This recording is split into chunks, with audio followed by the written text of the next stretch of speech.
Esta peculiaridad de los ojos de los cetáceos es cosa que siempre debe tenerse en cuenta en la pesca, y que habrá de recordar el lector en algunas escenas posteriores. Podría abordarse una cuestión curiosa y muy desconcertante respecto a este asunto visual en cuanto se relaciona con el Leviatán. Pero debo contentarme con una sugerencia. Mientras los ojos del hombre están abiertos a la luz, el acto de ver es involuntario. Esto es, él no puede evitar entonces ver maquinalmente cualquier objeto que tenga delante. No obstante, cualquiera aprende por experiencia que, aunque de una sola ojeada puede abarcar todo un barrido indiscriminado de cosas, le resulta imposible examinar de modo atento y completo dos cosas, por grandes o pequeñas que sean, en un mismo instante de tiempo, por más que estén juntas y tocándose. Y entonces, si vais y separáis esos dos objetos, rodeando a cada uno de un círculo de profunda tiniebla, al mirar uno de ellos de tal modo que apliquéis a él vuestra mente, el otro quedará completamente excluido de vuestra conciencia durante ese tiempo. ¿Qué pasa, entonces, con el cetáceo? Cierto es que ambos ojos, en sí mismo deben actuar simultáneamente, pero ¿acaso su cerebro es mucho más comprensivo, combinador y sutil que el del hombre, para que en un mismo momento pueda examinar atentamente dos perspectivas, una a uno de sus lados, y la otra en la dirección exactamente opuesta? Si puede, entonces es una cosa tan maravillosa para un cetáceo como si un hombre fuera capaz de recorrer simultáneamente las demostraciones de dos diversos problemas de Euclides. Y, examinándolo de modo estricto, no hay ninguna incongruencia en esta comparación. Será un antojo caprichoso, pero siempre me ha parecido que las extraordinarias vacilaciones de movimiento mostradas por ciertos cetáceos al ser atacados por 3 o 4 lanchas, y la timidez y la propensión a extraños espantos, tan comunes en tales animales, todo ello, a mi juicio, procede de la inevitable perplejidad de volición en que deben situarles sus potencias separadas y diametralmente opuestas. Pero el oído del cetáceo es por completo tan curioso como el ojo. Si no tenéis el menor trato con su raza, podríais seguir rastros en esas cabezas durante horas y horas sin descubrir jamás tal órgano. El oído no tiene pabellón externo en absoluto, y en el propio agujero apenas podríais meter una pluma de ave, de tan sorprendentemente menudo como es. Está asentado un poco detrás del ojo. Respecto a sus oídos, se ha de observar esta importante diferencia entre el cachalote y la ballena franca. Mientras el oído de aquel tiene una abertura externa, el de esta queda recubierto por completo y de modo parejo por una membrana, de modo que desde fuera es del todo inobservable. ¿No es curioso que un ser tan enorme como un cetáceo vea el mundo por un ojo tan pequeño y oiga el trueno por un oído que es más pequeño que el de una liebre? Pero si sus ojos fueran tan anchos como las lentes del gran telescopio de Herschel, y sus oídos fueran tan capaces como los atrios de las catedrales, ¿tendría por ello más capacidad de visión o sería más agudo de oído? De ningún modo. Entonces, ¿por qué tratáis de ensanchar vuestra mente? Sutilizadla. Ahora, con todas las palancas y máquinas de vapor que tengamos a mano, volquemos la cabeza del cachalote, de modo que quede del revés. Luego, subiendo con una escalerilla a la cima, echemos una ojeada por la boca abajo. Si no fuera porque el cuerpo ya está separado por completo de ella, podríamos descender con una linterna a esa gran caverna del mamut de Kentucky que es su estómago. Pero agarrémonos aquí a este diente, y miremos a nuestro alrededor donde estamos. ¡Qué boca más auténticamente hermosa y pura! Desde el suelo al techo, está forrada, o mejor dicho empapelada, con una reluciente membrana blanca, brillante como el raso nupcial. Pero salgamos ya, y miremos esta portentosa mandíbula inferior, que parece la larga tapa derecha de una inmensa tabaquera, con la charnela en un extremo, en vez de en un lado. Si la abrís de par en par, de modo que quede por encima de vosotros, y ponéis al aire sus filas de dientes, parece un terrible rastrillo de fortaleza. Y así, ¡ay!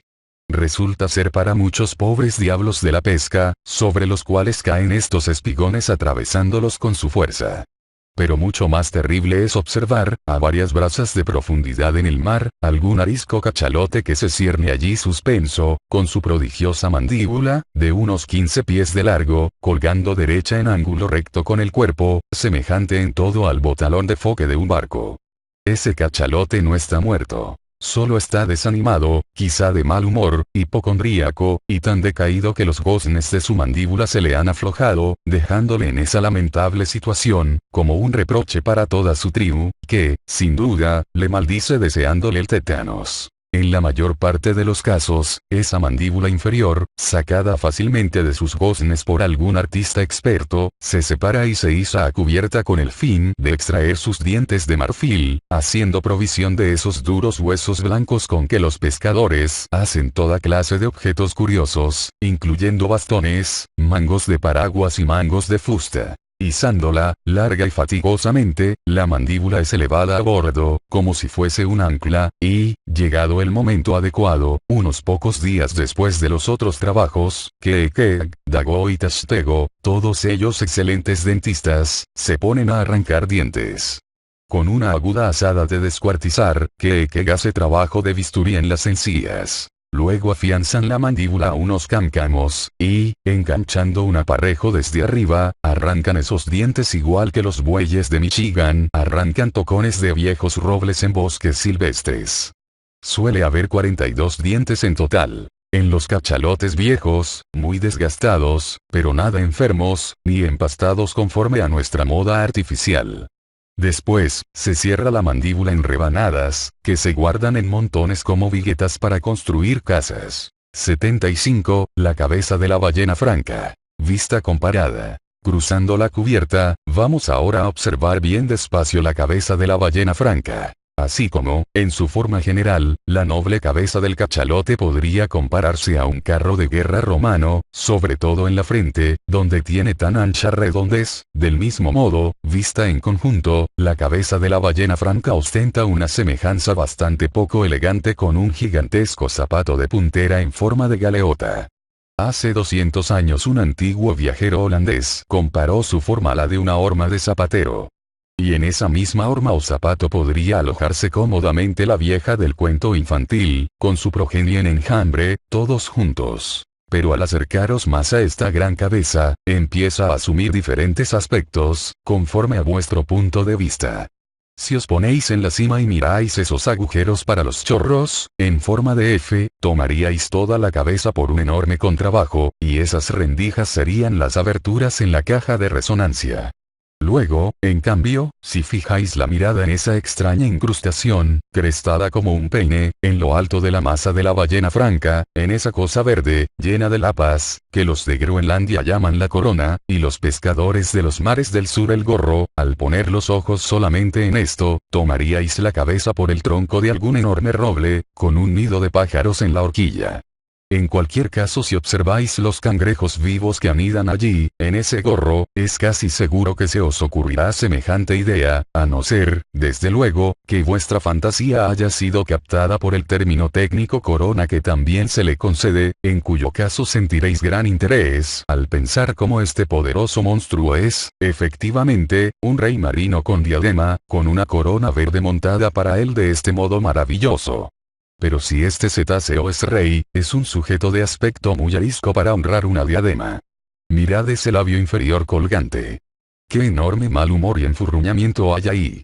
Un mal humor y enfurruñamiento, según medidas de carpintero, de unos 20 pies de largo y 5 pies de profundo. Un mal humor y enfurruñamiento que os dará unos 500 galones de aceite, o más. Una gran lástima, pues, que esta desgraciada ballena tenga labio de conejo. La hendidura tiene cerca de 1 pie de anchura. Probablemente su madre, durante cierta época interesante, navegaba por la costa del Perú abajo, cuando los terremotos hicieron que la playa se desgajara. Sobre este labio, como sobre un umbral resbaladizo, nos deslizamos ahora dentro de la boca. Palabra que si estuviera en Maquinau, tomaría esto por el interior de una cabaña india. ¡Dios mío! ¿Es este el camino por donde entró Jonás? El techo tiene unos 12 pies de alto, y se recoge en un ángulo bastante agudo, como si hubiera un auténtico mástil de sostén, mientras que estos lados acostillados, arqueados, peludos, nos ofrecen esas sorprendentes lonjas de ballena, casi verticales y en forma de cimitarra, digamos, unas 300 por cada lado, que, colgando de la parte superior del hueso de cabeza o corona, forman las persianas venecianas que en otro lado se han mencionado de paso. Los bordes de esos huesos están orlados de fibras pelosas, a través de las cuales la ballena franca filtra el agua, y en cuyos enredos retiene los pececillos, al avanzar con la boca abierta por los mares de Brit a la hora de comer. En las persianas de huesos centrales, según están puestas en su orden natural, hay ciertas marcas curiosas, curvas, huecos y bordes, por los que algunos balleneros calculan la edad del animal, igual que se calcula la edad de un roble por sus anillos circulares. Aunque la certidumbre de este criterio está lejos de demostrarse, tiene sin embargo el cariz de una probabilidad analógica. En todo caso, si nos inclinamos a él, hemos de conceder mucha más edad a la ballena franca que la que parece razonable a primera vista. En tiempos antiguos, parece que dominaron las más curiosas fantasías respecto a esas persianas. Un viajero en Purchas las llama los prodigiosos bigotes dentro de la boca de la ballena. Otro, cerdas. Un tercer caballero antiguo en Alduit usa el siguiente lenguaje elegante. Hay unas 250 aletas que crecen a cada lado de su quijada superior, que se arquea sobre la lengua a ambos lados de la boca. Como todo el mundo sabe, esas mismas sedas, aletas, bigotes, persianas, o como os guste, proporcionan a las damas sus ballenas de corsé y otros artilugios embaradores. Pero en este punto, hace tiempo que la demanda está en descenso. En tiempo de la reina Ana fue cuando la varilla de ballena estuvo en auge, coincidiendo con la moda del miriñaque. Y así como esas damas de antaño andaban por ahí alegremente, aunque entre las fauces de la ballena, como podría decirse, del mismo modo, en un chaparrón, hoy día volamos bajo esas mismas mandíbulas en busca de refugio con la misma despreocupación, ya que el paraguas es un pabellón extendido sobre ese mismo hueso. Pero ahora, por un momento, olvidémoslo todo sobre las persianas y bigotes, y, colocándonos en la boca de la ballena franca, miremos otra vez alrededor. Al ver estas columnatas de huesos tan metódicamente ordenadas en torno, ¿no pensaríais que estáis dentro del gran órgano de Haarlem, contemplando sus 1000 tubos? Como alfombra ante el órgano tenemos la más suave alfombra turca. La lengua, que está pegada, por decirlo así, al suelo de la boca. Es muy gorda y tierna, y propensa a romperse en trozos al izarla a cubierta. Esta determinada lengua que tenemos ahora delante, yo diría, con una ojeada de paso, que es de 6 barriles, esto es, que dará alrededor de esa cantidad de aceite. Al llegar a este punto ya debéis haber visto claramente la verdad de que partí, que el cachalote y la ballena franca tienen cabezas casi completamente diferentes. Para resumir, entonces, en la cabeza de la ballena franca no hay un gran manantial de esperma, no hay dientes de marfil en absoluto, ni un largo y flexible hueso maxilar como quijada inferior, igual que en el cachalote. Y en el cachalote no hay esas persianas de hueso, ni tan grueso labio inferior, y apenas nada de lengua. Además, la ballena franca tiene 2 agujeros exteriores para chorros, y el cachalote uno solo. Lanzad ahora vuestra última mirada a esas venerables cabezas encapuchadas, mientras todavía están juntas, pues una se hundirá pronto, olvidada, en el mar, y la otra no tardará mucho en seguirla. ¿Podéis captar la expresión de ese cachalote, allí? Es la misma con que murió, solo que algunas de las más largas arrugas de la frente ahora se diría que se han borrado. Me parece que esta ancha frente está llena de una placidez de dehesa, nacida de una indiferencia filosófica hacia la muerte. Pero fijaos en la expresión de la otra cabeza. Mirad ese sorprendente labio inferior, aplastado por casualidad contra el costado del barco, como para abrazar firmemente la mandíbula. Toda esta cabeza no parece hablar de una enorme decisión práctica al afrontar la muerte. Entiendo que esta ballena franca ha sido una estoica, y el cachalote, un platónico, que en sus años más avanzados podría haberse consagrado a Spinoza. 76. El ariete. Antes de abandonar, por ahora, la cabeza del cachalote, querría que, simplemente como fisiólogos sensatos, observaseis con detalle su aspecto frontal, en toda su compacta concentración. Querría que lo investigarais ahora con la única intención de formaros un concepto inteligente y sin exageración de cualquier poder de ariete que pueda residir allí.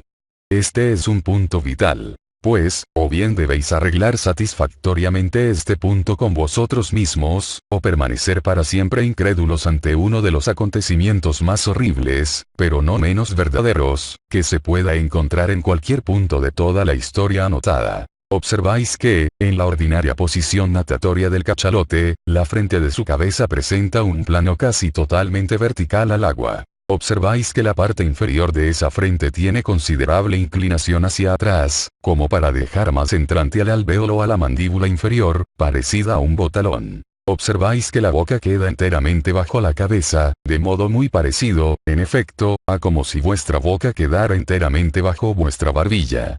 Además, observáis que el cachalote no tiene nariz externa. Y lo que tiene de nariz, su agujero del chorro, está en lo alto de la cabeza. Observáis que sus ojos y oídos están a los lados de la cabeza, casi a un tercio de su longitud total desde delante. Por consiguiente, ya os debéis haber dado cuenta de que la frente del cachalote es una pared cerrada y ciega, sin un solo órgano ni prominencia tierna de ninguna especie.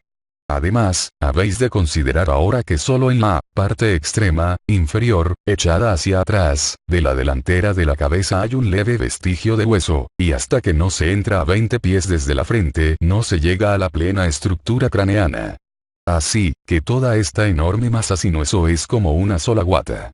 Finalmente, aunque, como pronto se revelará, su contenido comprende en parte el más delicado aceite, sin embargo, ahora debéis informaros sobre la naturaleza de la sustancia que tan inexpugnablemente reviste todo ese aparente refinamiento.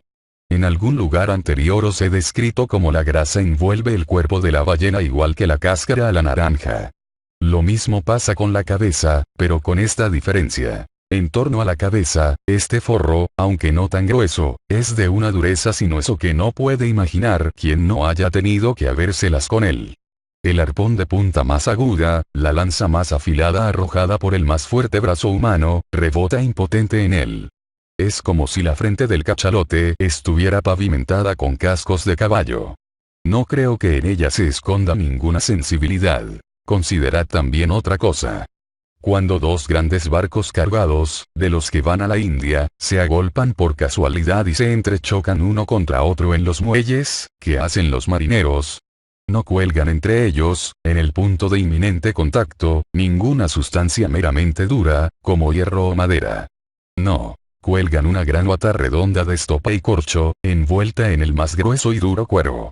Esta recibe, con valentía y sin daño, el apretón que habría partido todos los espeques de roble y las palancas de hierro. Esto, por sí solo, ilustra suficientemente el hecho obvio a que apunto. Pero, como suplemento a ello, se me ha ocurrido por vía de hipótesis que, dado que los peces ordinarios poseen lo que se llama vejiga natatoria, capaz de distenderse o contraerse a voluntad, y dado que el cachalote no tiene en él, que yo sepa, semejante recurso. Y, por otra parte, considerando la manera por lo demás inexplicable como unas veces sumerge por completo la cabeza bajo la superficie, y otras veces nada llevándola elevada por encima del agua, considerando la elasticidad sin obstáculos de su envoltorio, digo, por vía de hipótesis, que esos misteriosos panales de celdillas pulmonares que hay en su cabeza puedan quizá tener alguna conexión hasta ahora desconocida e insospechada con el aire exterior, de tal modo que sean capaces de distensión y contracción atmosférica. Si es así, imaginaos lo irresistible de esa fuerza, a que contribuye el más impalpable y destructor de todos los elementos. Ahora fijaos. Impulsando infaliblemente ese muro cerrado, inexpugnable, invulnerable, y esa cosa tan flotante que hay dentro de él, detrás de todo ello, nada una masa de tremenda vida, que solo se puede estimar adecuadamente igual que la madera apilada, por su volumen. Y toda ella obedeciendo a una sola voluntad, como el más pequeño insecto. Así que cuando en lo sucesivo os detalle todas las especialidades y concentraciones de potencia que residen en cualquier punto de este monstruo expansivo, y cuando os muestre algunas de sus menos importantes hazañas carniceras, confío en que habréis abandonado toda incredulidad ignorante y estaréis dispuestos a aceptarlo todo. De modo que, aunque el cachalote abriera un paso a través del istmo de Darién, mezclando el Atlántico con el Pacífico, no elevaríais ni un pelo de vuestras cejas. Pues si no confesáis a los cetáceos, no sois más que provincianos y sentimentales en la verdad. Pero la verdad clara es cosa que solo afrontan los gigantes, ¿qué pequeñas serán entonces las probabilidades para los provincianos? ¿Qué le ocurrió al débil muchacho que levantó el velo de la temible diosa, en Lais,